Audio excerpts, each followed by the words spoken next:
Hello and welcome to Undercommon Taste. This is a podcast where we create and discuss homebrew content for tabletop RPGs. Patrolling the Mojave Wasteland almost makes you want to wish for nuclear winter. I'm Ian Woodworth, and I'm joined by my co-host James Daly, and today we are continuing our talk into Fallout. This week we're talking a little bit less about mechanics. We got a little bit rambly and everywhere scattershot when we were talking about mechanics because A, we were exhausted, and B, I didn't have time to really do a layout. So with that too, I mean, there's a bit to cover, and it is a new system for a lot of us, and so we did want to make sure we hit all of the major facets as well. But this week we are going to be doing a little bit more of the world building side of Fallout. We're going to be talking a little bit about the factions in the Fallout universe. Primarily, we're going to stick to the major factions. So I think we decided on Brotherhood, Enclave, the Raiders, Vault-Tec, New California Republic. NCR, that's right. That was the one that was... Yeah, and then also a possibility because they do pop up in New Vegas and Fallout 4, but some form of AI as well. Correct, yeah. And of course, the flavor with Mr. House in New Vegas and the flavor with the Institute in Fallout 4, those are very different flavors. Absolutely. And so we're going to talk a little bit about the nuance, the differences between the two. And we're also going to be talking about some of the other factions like Caesar's Legion whenever we get to talking about the Raiders, because at the end of the day, they're just a highly organized, very efficient raider group. They're just exceptionally large and very well organized. As will happen. And I mean, you are going to have these groups pop up. And the fact that they do introduce one of these raider groups that do organize and follow, a leader almost like a cult of personality, I think is definitely something that would happen in this kind of scenario. All right, so let's go ahead and get started. Where do you want to start? I think starting at the beginning, we should start with the first faction we're going to meet in most cases, and that would be Vault-Tec. Yeah, Vault-Tec is the company that manufactured the vaults, the company that arranged for and organized all of the various horrendous social experiments in many of the vaults. And spoilers, if you haven't watched the show yet, skip ahead about 30 seconds. Per the show, so it is now officially canon and no longer fan canon, Vault-Tec started the Great War by dropping the first bombs. Which was quite the supposition. Now, this said, in spoilers, if you skipped ahead this far, I think, but gone beyond the spoiler part, but Vault-Tec is largely going to be a ghost faction, so you will find other Vault Dwellers, particularly if you are starting in a vault. But right, which would be, I think, all of the numbered Fallout games. Yes. Because Fallout Tactics, you're playing as the Brotherhood of Steel, correct? That is correct. And then in Fallout New Vegas, you're starting as the Courier, who is not affiliated with a vault. So your Vault Dwellers are going to be Vault-Tec, and if not directly Vault-Tec, then very much raised and guided with the ghost and memory of Vault-Tec because they are everything left behind. Right. Now, another way you can also encounter Vault-Tec would be if the Vault Dwellers have successfully left their vaults. So in Fallout 1, Shady Sands were the remnants of Vault 15 that left their vaults. In Fallout 2, where you're looking for the Holy Gek, the Garden of Eden creation kit, which is a great hook if you want to do a tabletop game. Vault City, which I forget what vault number they say. I don't know if they actually numbered them or not, but Vault City... I want to say is Vault 11. Possible. I don't know off the top of my head. I'm not certain either, no. But they successfully exit their vault and create a flourishing city at the time. And so this, while they will change once they're out of their vault, will still be very heavily influenced by Vault-Tec and Vault-Tec values, we'll say. Absolutely, because, and this is something that is very important to keep in mind, the core Fallout games, with the exception of Fallout 76, which I haven't played, I have no interest in playing because I don't want a multiplayer Fallout video game experience. And I'm just going to leave it there. All of the other Fallout games, they start at least 200 years after the bombs fell. Yes. And if you're starting as a vault dweller, if you're starting as someone who was born in this vault, who grew up in this vault, and had every expectation of marrying, having kids, and dying in this vault, everything about your life has been socially engineered by the underlying Vault-Tec experiment. Every aspect of your upbringing, every aspect of your personality has been shaped in some way, shape, or form by a social engineer employed by Vault-Tec 200 years before you were born. Absolutely.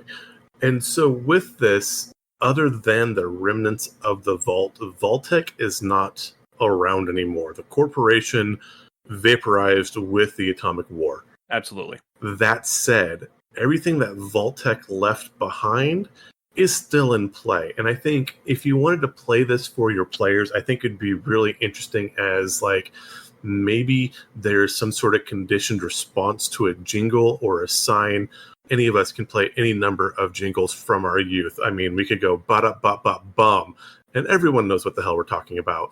We, can talk about Dunkin' or Burger King or Just Do It or, The Kit Kat jingle. Yeah, these corporations are literally like iconic, the definitions of icons. And so even in the 60s and 50s, which is the time period that, we are looking forward from in Vault-Tec, a lot of these companies started doing like subliminal marketing and very subtle marketing and kind of putting things in, trying to do psychological experiments to see what marketing tricks worked and were most effective.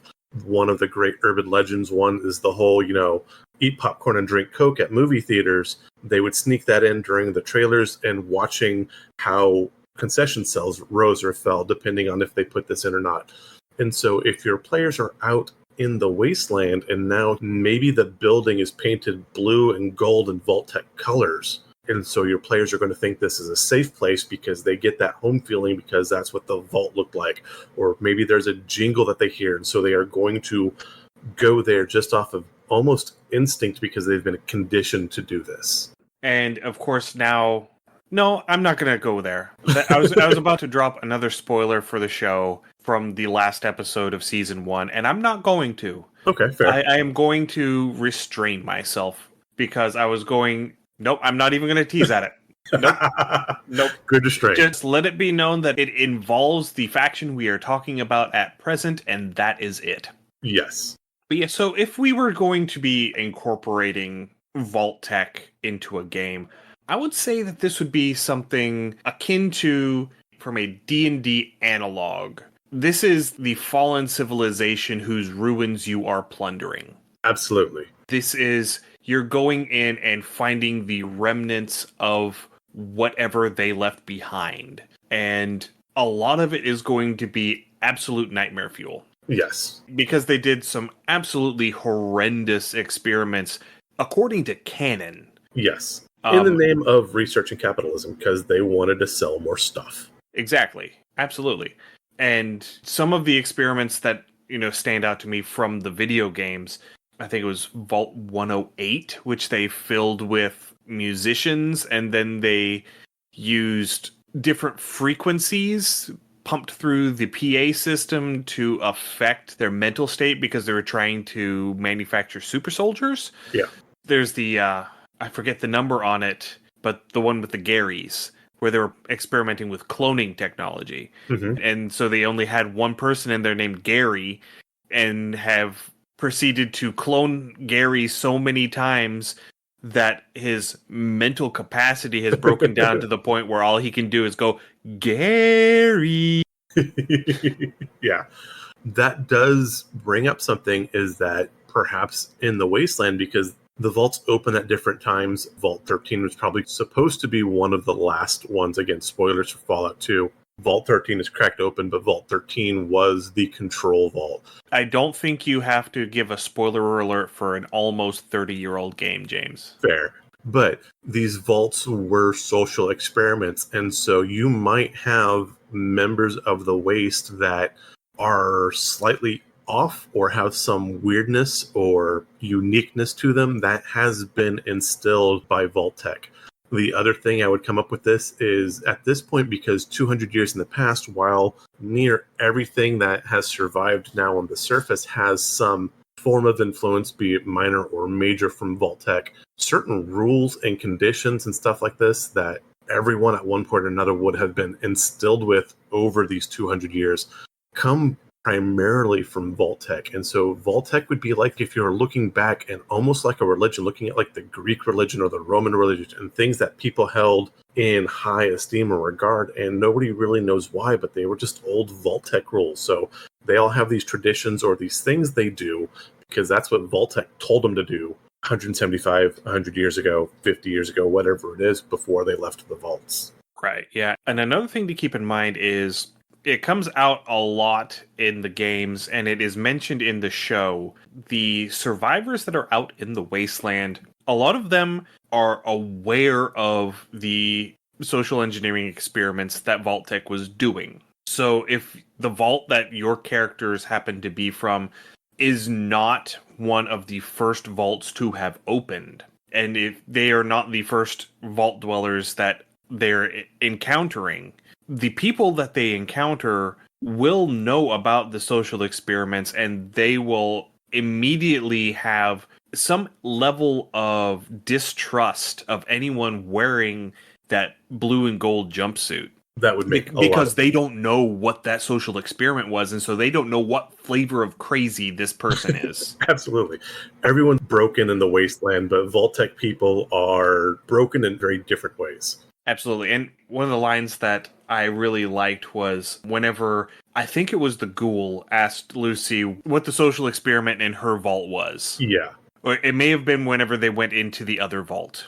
Possibly. But at some point, Lucy was asked, what was the experiment in your vault? And she said, well, there wasn't one. And the response was, you just haven't found out what it is yet. Exactly. Yeah, they've just done a good job of hiding it. And as we progress through and get to the end of season 1, you find out what the experiment was. And so, yeah, that is another big thing, is there were very few control vaults in the entire Fallout Vault-Tec system. Right. Well, I mean, there was supposed to be a control. Yeah, initially there was a control. I think Vault 101 in Fallout 3 was also supposed to be a control vault.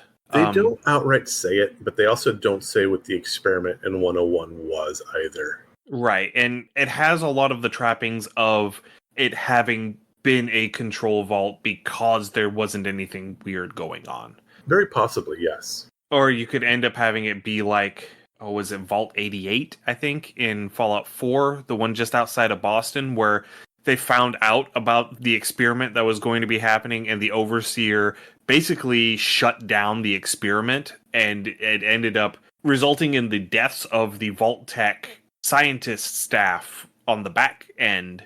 Yeah. Because they just shut everything down and like, nope, you were not going to be doing this, because they had an attack of conscience. And and so it turned into a control vault by proxy. Yeah. I mean, after a bit, I mean, even with that, I would imagine that the people, depending on how much they knew they were being tested, would have a level of paranoia with them.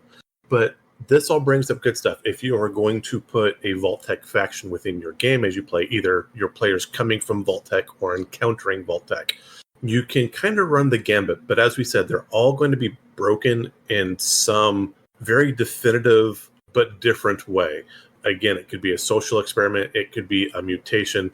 Maybe they only eat meat. Maybe they can't eat meat. Maybe coming across people of a certain gender is going to be completely strange to them. Maybe they have a weird view on how power structure, either government or societal, should be, because that's what they've been trained or raised to think. And so, again, if you want to do some sort of quirky extreme, but not have them be like a violent faction or something like that, Vault-Tec is a good way to put that in. Even just a general paranoid distrust of authority would probably be a newer released Vault-Tec vault, or if they found out, what their experiment was, would be a way to do that. So your Vault-Tec encounters are going to be people. It's going to be odd and weird without the people knowing they're odd and weird. Right.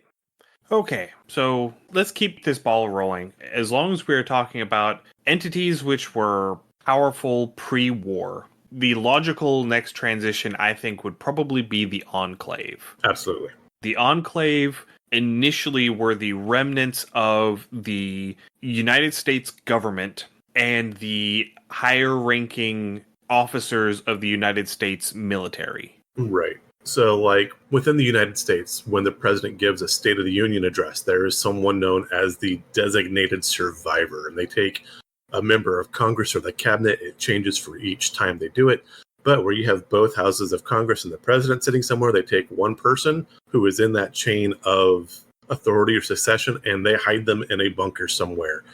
So, knowing this, again, if there's some sort of national conflict within America that America is worried about something, they will take the president and they put him, them, she, her, whatever, on an airplane. They fly them about so they're not stopping, and they have fractions of the government, so there can be some control in case of a catastrophic strike of some sort. And that's what the Enclave was, is it was the fraction of government that survived either in their own bunkers or whatever, and they are trying to grab power, regain power, and cobble together America or the world as they see and know it. So again, your tech for the Enclave is going to be extremely high. You're going to have a lot of your heavy weapons, your laser weapons, your explosives. You have your vertical takeoff and landing, your ornithopters. Vertibirds, yes. So Enclave is going to be highly advanced, very dangerous. But again, that mindset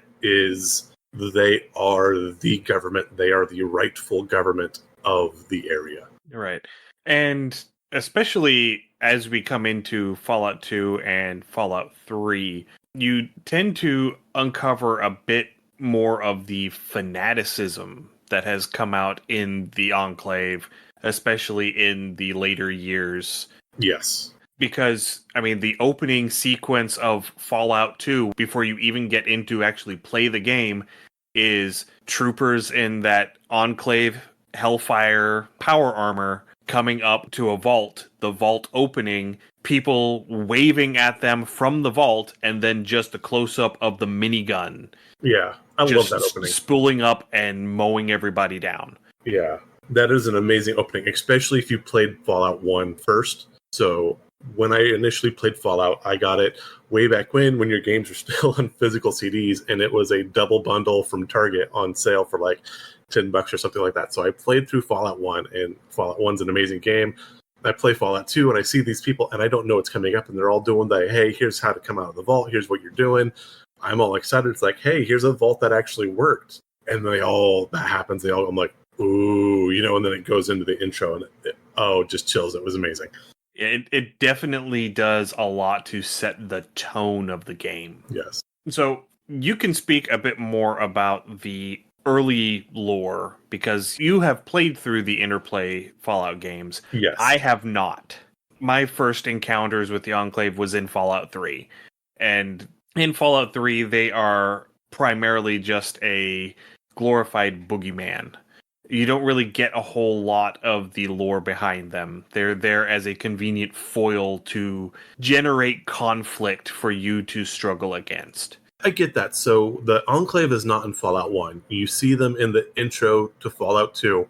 Early on in the Wastelands in Fallout 2, you come across a group of the Brotherhood of Steel in power armor, and you see a group from the Enclave just absolutely mow them down like they are nothing. Like they could have been wearing leather armor or nothing for the amount of protection the power armor offered them. And just showing them that they were kind of like this boogeyman. And as you get to the end of Fallout 2, that is pretty much who you need to face off with. This said, again, the Enclave is the legitimate faction that is remaining of the U.S. government. That said, without getting political, because Fallout is a political game, the Enclave as presented is going to be a far more strictly authoritarian force. They have the president, whoever the president is, and you follow the president. You have a chain of command, and if you're not with us, you're against us, and that's it. There is no middle ground. All technology belongs to the Enclave, according to the Enclave. All resources belong to the Enclave, according to the Enclave. It is all theirs. Their resources to distribute how they want, how they determine is appropriate, and they don't care about anything else other than the survival of the Enclave. And again, this makes them very dangerous because they do have such high-end technology because they would have had early access to military protocol early on. And so this is what makes the Enclave such a dangerous threat. If you're putting this on a table, this is going to be more different. You could possibly have a player from the Enclave, but I don't think the Enclave would allow a deserter. I think the Enclave would hunt a deserter down and execute them outright, especially if they had some sort of technology or secret or new access to such things. I think that person would be an immediate threat to the Enclave that they would rectify. Right. And I can see creating a story around a party who are all Enclave defectors. Like they are, say, like a strike squad who decided, are we the baddies? Yeah, exactly. And they have this come to Jesus moment, for lack of a better term. And they realize that they are on the wrong side of history, that they are creating atrocities in their wake. And they have a moment of realization that they need to distance themselves from this faction. And they initially probably would be just, okay, how do we get away? No, I could totally see that. That would make And then once the story progresses far enough, once they have leveled up enough to where you can start really throwing some more serious threats their way, build it up in the way of them realizing that they can't keep running because everyone that they run into as they are running away becomes a victim merely by proximity. And so it forces them to turn around and make their stand and face the boogie monster and, use the skills that they have gained through gameplay to strike back and equalize the playing field. No, I think that is a wonderful concept. I would go one step that at level 1, maybe you do have your advanced power armor because, again, the Enclave does have power armor beyond what you would see with like the Brotherhood. It's literally called advanced power armor. They would have advanced weapons, but after they defect or they leave or they go AWOL, they only have so much power supply. They only have so much ammunition. And so as they use these resources, they are going to have to learn how to forge, trade, barter for whatever they can access. And so from like a D&D again perspective, maybe you come from a quote like a noble household or something like that, and you're now cut off. And so you don't have money or funds. You just have, what's in your pocket or your knapsack, in this case, what you can carry. And as you expend that resource, you have less and less of it until you learn to forage and survive in the wilds. With that too, depending on, how you act, like as Ian was saying, Calamity is going to follow you because there are going to be groups tracking you down. People are going to be distrustful of you because if you're close enough to interact, they are going to have heard of the Enclave, and a lot of them probably are going to be hostile or terrified of you. I would imagine that the Enclave would have a bounty on you to, if not get you back, at least get your equipment back. And so now you're going to have bounty hunters after the party as well. Right, you will have a dead or alive bounty on your head. And talking about how the people that you would encounter would react to you, that would be a very strong reason to find a way to dispose of this advanced armor because it screams, I am Enclave. Absolutely. It is an identifier. It is a beacon that will home in on your location if you are still running around in Enclave uniforms. This is something that does key in with Fallout 2 that they did not put out in Fallout 3, but in order to even use the Enclave armor in Fallout 2, they had a tracking RFID chip so they could actually access the Enclave bases. So with that, maybe you would have to immediately disable chunks of your armor just so they couldn't track you because that was built into their armor. Right. And not every soldier in the Enclave had power armor. No. There were plenty of rank and file that were just in regular combat armor. Yes. And so it would be just as easy to say that they all started with just the regular combat armor, because then there would be less benefit to keeping it. Yes. It wouldn't be as steep a price to pay for anonymity. Yeah. But no, I love this concept hook. This would be a great story to run. And I can also see them, putting those RFID chips in the armor maybe the soldiers don't even realize that the chips are in the armor. And so maybe they go and they take all of the effort to scrub all of the insignia and, they scour these things with sand to take any identifying marks off of them and to make them look like they were scavenged from some pre-war military outpost. And they bring them into this town and they sell them to the trader there because they're like, oh, I just need the caps, man. I need food. Yeah, I need the caps so I can feed myself so that we can continue on our trip. And, maybe they come back 3 sessions later and the town is just a giant flaming crater because the RFID chips were still in the armor. And so the Enclave tracked them to the location because they noticed, oh, the chips have stopped moving for more than 4 hours. So we are pretty certain that they're staying in this town. So they're going to come in, they're going to confiscate all of the equipment, and then they're just going to leave no witnesses. That would absolutely happen, 1000%. So again, if you meet the Enclave on the table, they are probably going to be one of your higher end enemies. They are going to be difficult. They are going to be well protected. They are going to have an extremely large amount of high-end technology for the wastes. Again, philosophically, they are authoritarian. Everything belongs to them because they are the rightful government of the region. And that's it. They rule with an iron fist as much as they can. Which, of course, brings us into our next faction because while they are distinct and at odds with the Enclave, there are a lot of parallels to the Enclave with them, and that is the Brotherhood of Steel. Yes. Having started in Fallout 3, the Brotherhood of Steel are good guys. They are following Elder Lyons, and he has gone from the West Coast to the East Coast in order to secure the capital, in order to secure Washington, D.C., and he has realized that the people on the East Coast have got it rough, and that he has the technology, he has the resources to secure this region. And so he is going out of his way to try and do that. He is trying to use his resources for good, which is not the way that most branches of the Brotherhood of Steel operate. Not normally. Now, I don't know. With Fallout 1 and Fallout 2, the Brotherhood of Steel is kind of tricky. I think they run more neutral than good. They are not outright evil. They will help the wastes if it is in their interest. So the Brotherhood of Steel is a splinter group. I don't recall if they talk exactly. I believe they do, that they were actually a mutinous faction of the military, and they broke off and said no. Yes, the original Elder Maxon was the ranking officer at, I'm wanting to say it was at Mariposa.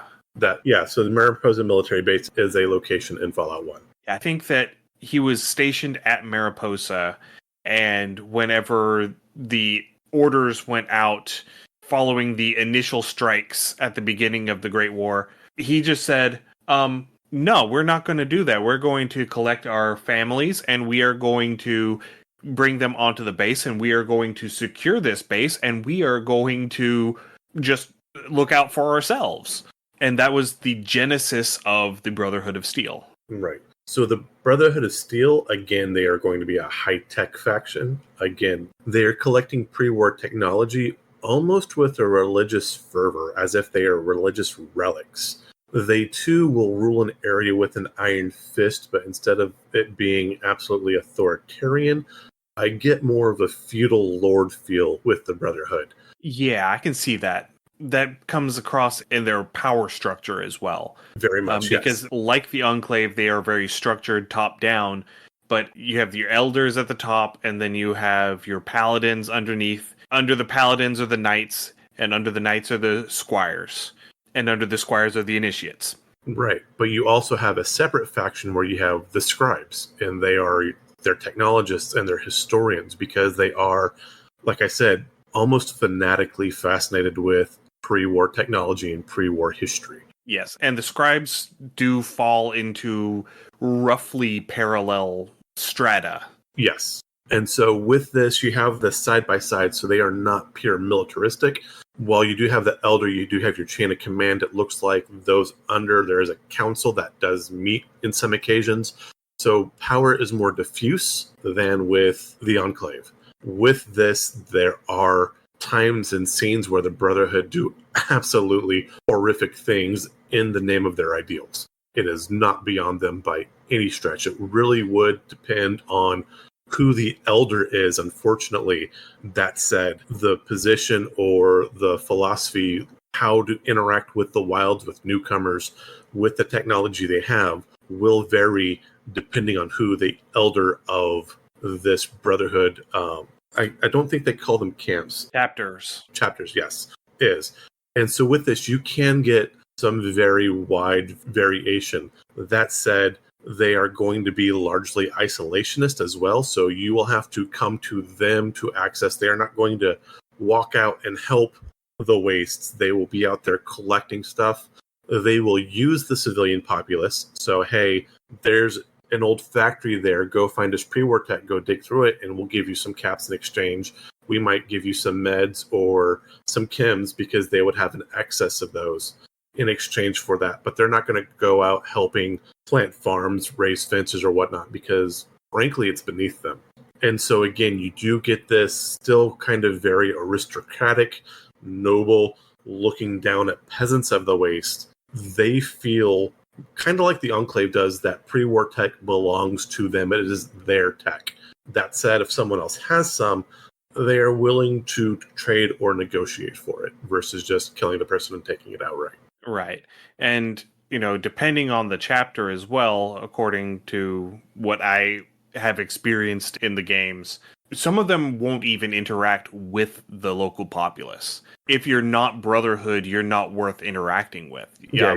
And there's no way to become Brotherhood without being born into the Brotherhood. Yes. That was one thing where the East Coast chapters varied, was because Elder Lions started bringing in people from the local area and giving them the training to become members of the Brotherhood. And that continues on into Fallout 4. When you're up in the Commonwealth, you hear about that Scribe Halen that you run into in the initial encounter with the Brotherhood during your playthrough. She was not born into the Brotherhood. And that's very clear in any conversation that you have with her. That is distinctly an East Coast thing, because the West Coast Brotherhood does not bring in outside blood. Unless you are useful to them. And so that is like in Fallout 1, that is literally how you introduce and join into the Brotherhood, is you go up and you find one of their bunkers. They say, we can't let you in unless you want to join. Well, how do I join? Well, go into these highly radioactive wastes. We lost a group of our people there. Bring back some pre-war technology and prove that you've been there. This area is called the Glow. Like I said, it is extremely radioactive. You need lots of chems to survive. But you have to get through that and bring them something they want that they can't get on their own to even let you walk in the door. And then beyond that, there's other tasks you need to do.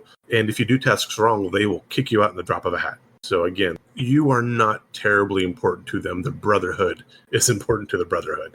Yes. So whenever we're comparing, contrasting Enclave and Brotherhood, what do you feel is the single largest factor difference between them? It really is that power structure. Again, the Enclave, one, they have slightly higher tech and they have more of it, and they rule with an absolute iron fist. It is that authoritarian style of governance and power versus there is more flexibility within the Brotherhood. They are more willing to work with the Wastelanders. They are more willing to step back and use the people of the environment and accept the people of the environment if they are useful. The Enclave will absolutely kill everything and just loot the bodies, and that's it.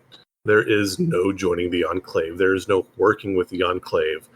There is only fleeing and possibly, on a good day, surviving the Enclave. And your comment on the Enclave having higher tech, that is a very important point that comes across in the fact that the Brotherhood, for all of their ideals and all of their pompous nobility, they are still just scavengers. Yeah. They just happen to have the best tools to scavenge, so they can scavenge the best stuff. Yes.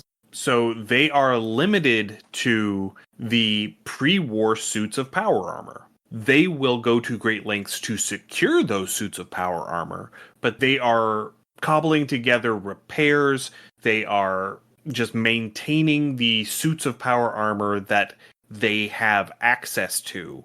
Whereas the Enclave has the researchers, has the facilities, is making advancements on the technology. That's why the Enclave have plasma weapons. That's why they have this advanced power armor. It's because they took the top researchers with them and have continued to advance scientifically and Absolutely. technologically, and they are creating more effective tools. So they are probably a smaller population-wise faction than the Brotherhood of Steel is, but they more than make up for it with the quality of their technology.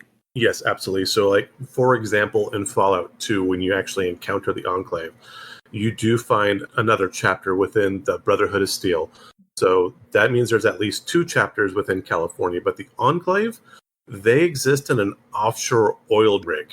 So they are not even attached to mainland continental US, and they do come across in their vertebrates. That's how they travel. So again, even with that, they are that far removed from the Wasteland and the Wasteland people, but they are still the government in their mind. So they are very much living in an ivory tower. Yeah.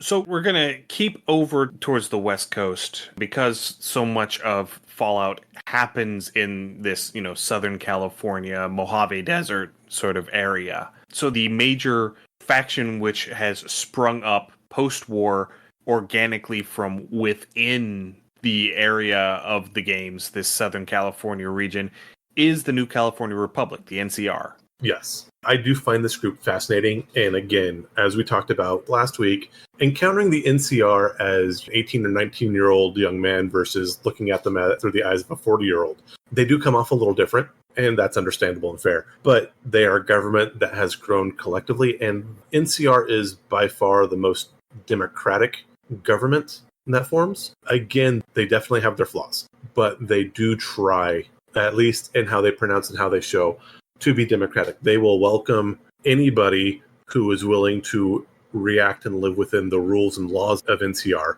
Obviously, because it's a wasteland, there are rules. You are going to have regulations, but they will accept anyone, which largely is good. This said, they are colonialists. They are expansive. They want to spread NCR beyond California into everywhere. I get a lot of like the 1950s, 1960s, American Manifest Destiny feel from this. And this is, when I was in school in the 80s, learning about westward expansion of America, and it was the Manifest Destiny. And we're going to take over this area. We're going to give it, democracy and government because that's what they really want. Whether or not that's what the people want, they want it. It's what they need. Yes. It's like they don't know that they need it, but they need it. It's that civilizing influence that makes you cringe. Yeah, it really is, yeah. And that's a point that comes across in New Vegas whenever you're starting off, because you're starting off in the town of Good Springs, which is basically on the frontier. It is smack between the NCR reaching east and Caesar's Legion reaching west. They are in that no man's land between the two, and they're like, we just want to be here and be left alone. We want to live our lives and raise our bighorners and just have the life that we have.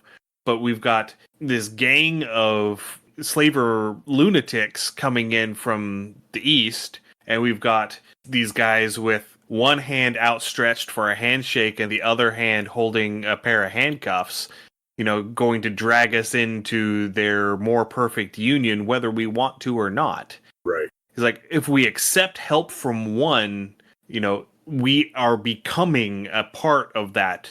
We are in the untenable situation of we don't have the power to really resist either of them. So it's going to be whoever gets here first. Right.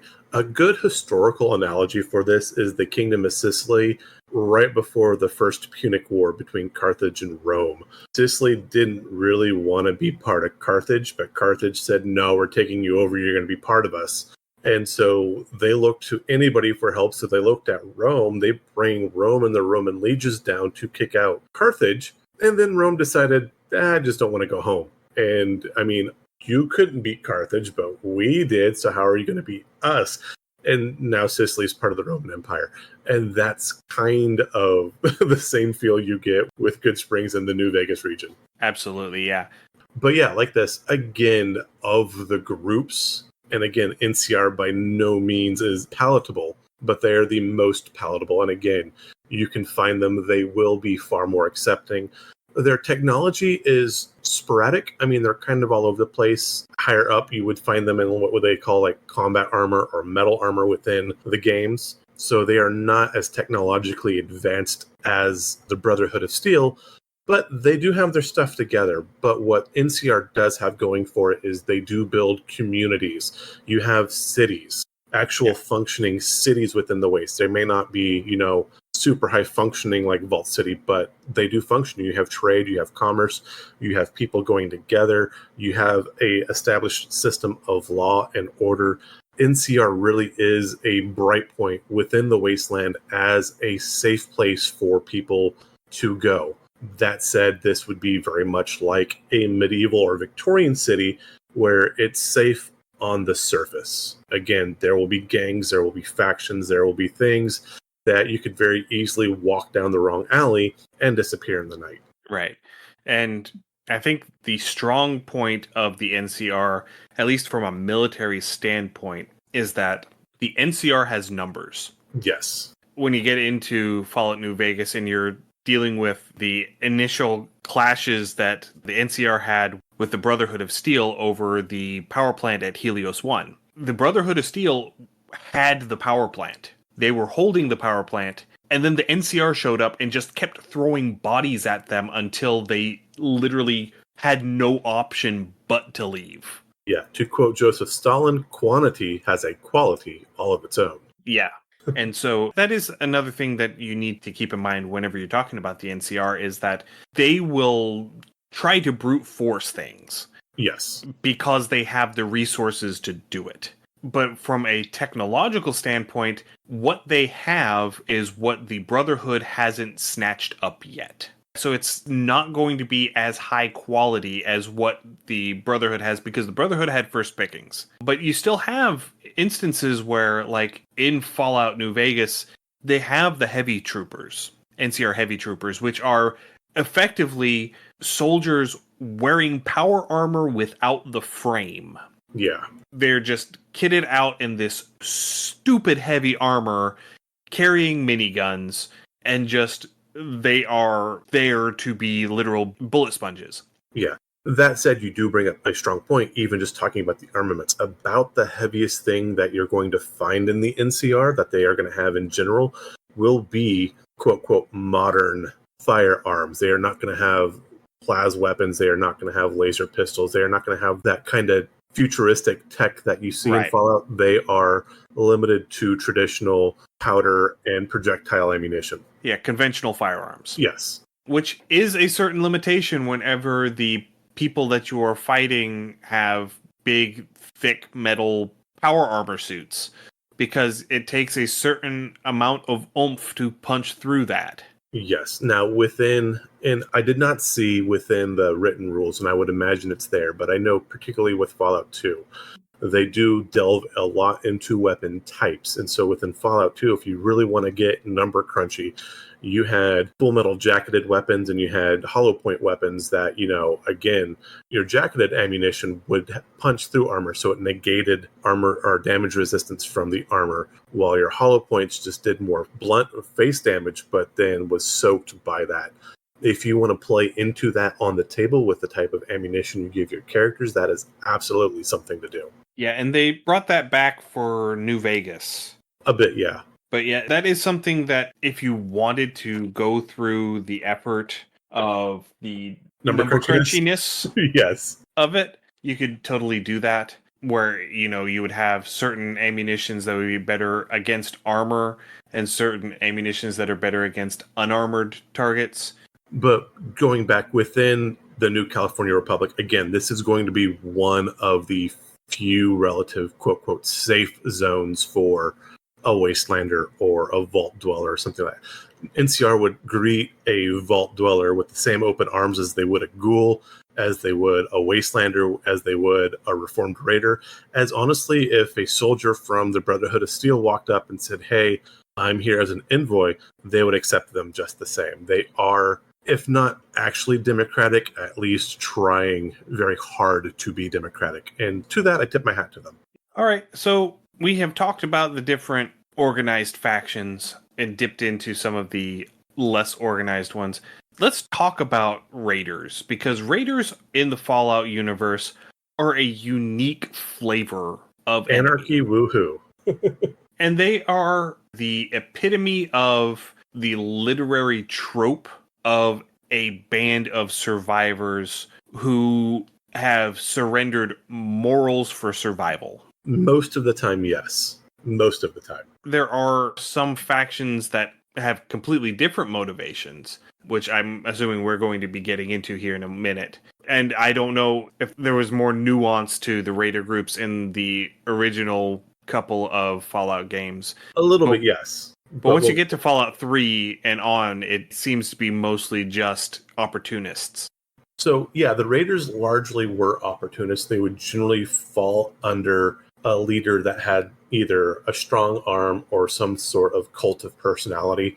And most of them, like probably 90% of them, were just, hey, might makes right, and we can, so we will. And, you know, they will raid, they'll take whatever they can. They will raid your local cities, your villages. If you need like level 1, 2, 3, 5 story hooks, raiders are a great way to do that.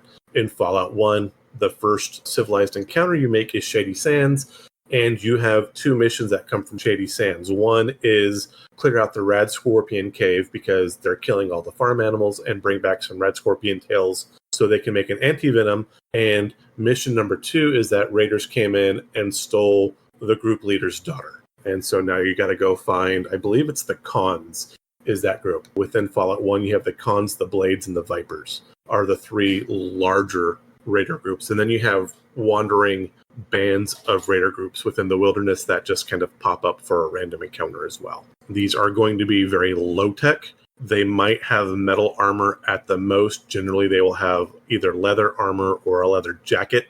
They are going to be using knives and spears. They might have pistols or a hunting rifle on occasion. Again, very low tech, small groups, kind of very hand to mouth. Yeah, and once you get into some of the later games, like going back to New Vegas, because they just did more world building in New Vegas because it was the original group.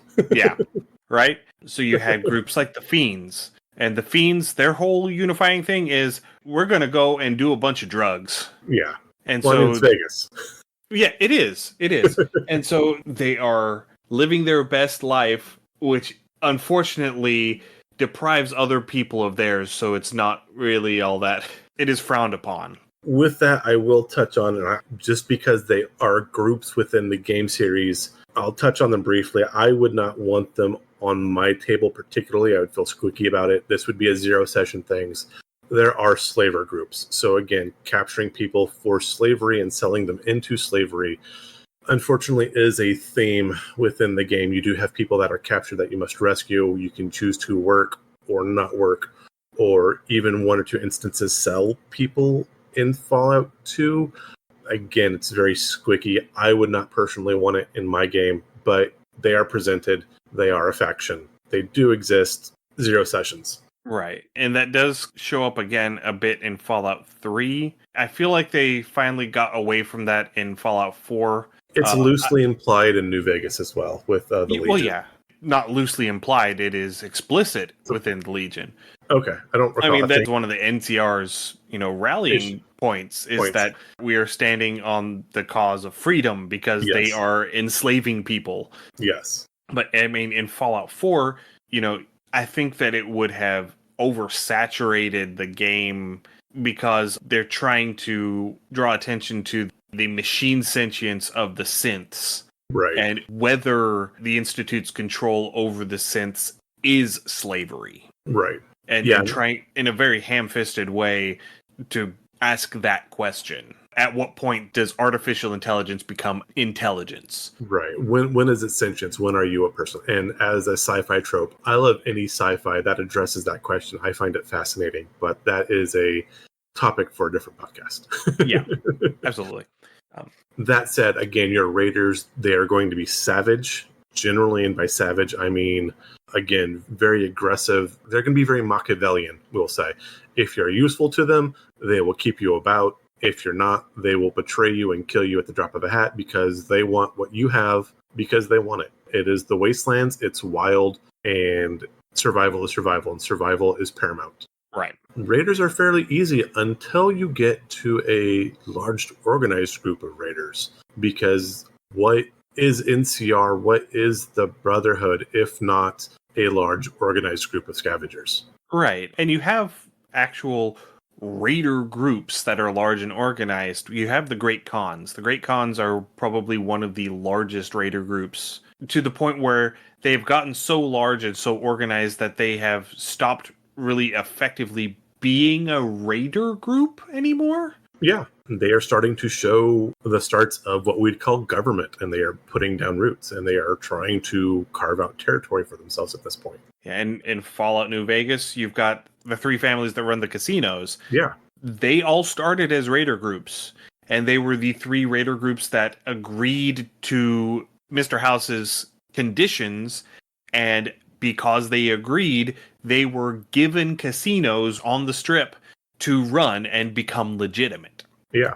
And so, again, if you want to run this in your game, this is a great thing to explain, is you could have other forms of government or other seats of power that were these raider groups, or you could have a raider group that is trying to establish or take over their own seat of power as well. Something historical analogy would be something like the Huns or the Mongols, that come through, and they got so large and they were so efficient and so effective that they became their own entity. Right. And I think that would be an interesting story arc as well, is if you wanted to start off your party as basically a group of raiders that are under the auspices of this one charismatic individual or this one particularly brutal individual. And as they progress, they start building up influence amongst themselves, and they get out of the control of this overarching figure, whether they leave or they kill him or whatever, and they start accruing followers.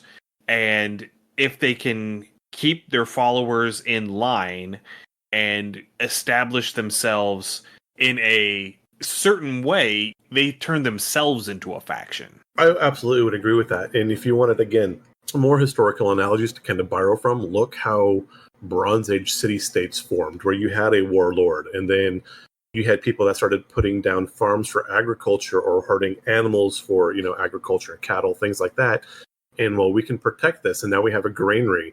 And so people are coming to me for favors or for safety, and those peoples kind of grow. And so now we need more resources to take care of these people that are starting to depend on me, and that grows. And now, well, here's another raider group, and they want to raid my granary, so I'm going to have to fight them off, and now I've grown even further, and now I'm putting up city walls to protect my areas. And you know what? I did such a good job. I'm building a statue to myself, and so now I have a monument and a temple, and now you've got a Bronze Age city at this point.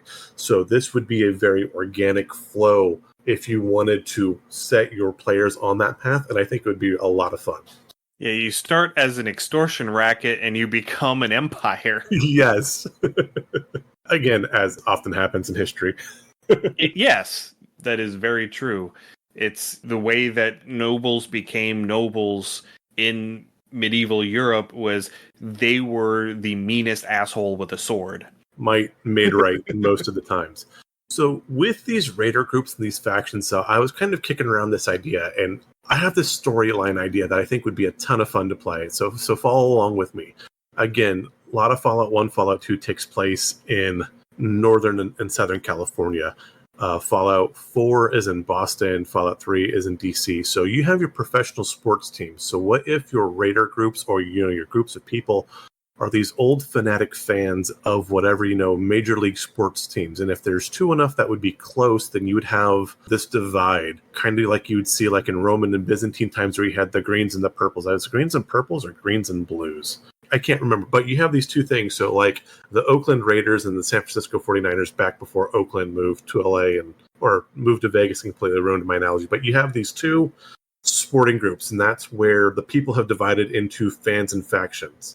Again, talking about the U.S. government, how the Enclave was formed, the president has something he keeps on him called the nuclear football, and it is basically the nuclear codes in case things hit the fan. So what if between these two factions there is a quote-quote nuclear football that either has like codes to a military base or a vault or some sort of resource, and they are vying for this back and forth, in which case you could have espionage, you could have outright battle, you could have things sneaking because they are trying to keep and secure this, quote, football. And your factions are based off of athletic teams or even college teams. I want to... Now, the downside to this is it has to be in Ohio. Okay. But the two factions are the Bengals and the Browns. Yes, I would love that. Just because. And, what if the factions, each one of them has one of the keys?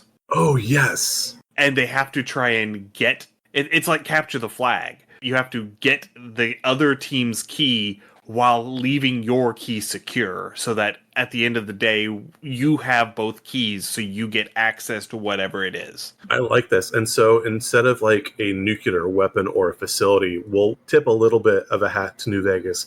And one of these are keys to run a nuclear power plant. And so whoever has control of both keys can generate indirect power. Or, like a federal ration stockpile. Oh, absolutely, yes. Oh, you would be king. Yeah, there's this bunker that is filled with... government cheese and Twinkies. Yeah, tons upon tons of food. And so, because at some point, these two warlords decided that they didn't want to share, and so they took their toys and went home.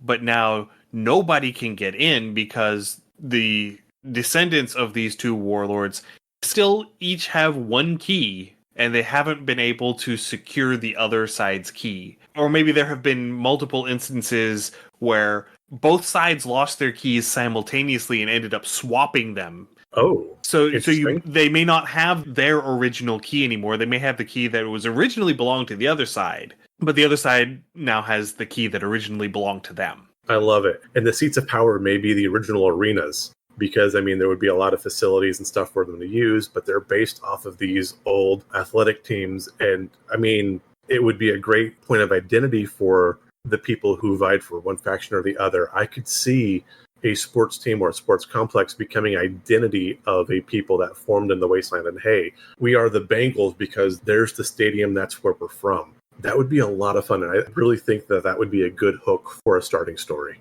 Yeah. All right, so we're coming close to the end of our time for recording tonight. Let's touch real quick on our AI, because we did mention that we wanted to talk about that. You see that in New Vegas with Mr. House. You see that in Fallout 4 with the Institute. You also see that in Fallout 3 with the Enclave, because President John Henry Eden is an AI. You see it in Fallout 1 and 2 a little bit with some of your initial Mr. Handies are AI as well and linked to military bases a lot of the times. Right. What elements does that bring into a game, in your opinion? So AI can be tricky because the AI can be anything. At this point, though, the one thing that you do find as a running theme is that AI is self-aware. It does know that it is AI. And a lot of times AI knows that it might be disparaged because it is not organic. It is not human. And so AI is going to do a lot of cloak and mirrors. There's going to be a lot of kind of mysterious benefactor when it comes to AI. And whichever group the AI backs will have an advantage, but it might not know where that advantage is necessarily coming from. Right. And the faction that is Mr. House in New Vegas isn't really truly 100% AI, because as you find out through gameplay, it is actually still just Mr. House. It is still Mr. House.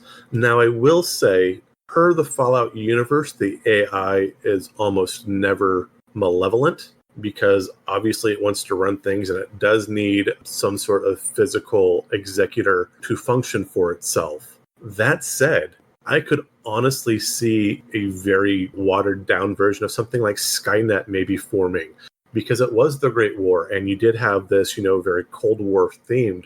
And so maybe there is an AI trying to eradicate the thing that destroyed its creators or is threatening its existence from its view. At that a very iRobot sort of vibe. Maybe it thinks that that is the way to protect humanity, is to lock everybody back into the vaults. And so it is trying to usher hordes of people back into these old derelict vaults. And actually, that would be another great story, is a bunch of AI trying to force people back into the vaults. Maybe Vault-Tec has an AI doing a full loop here and is trying to reestablish, because it just has these protocols that, hey, if the experiments go haywire or lose containment, recontain the experiments, get them back in the vaults.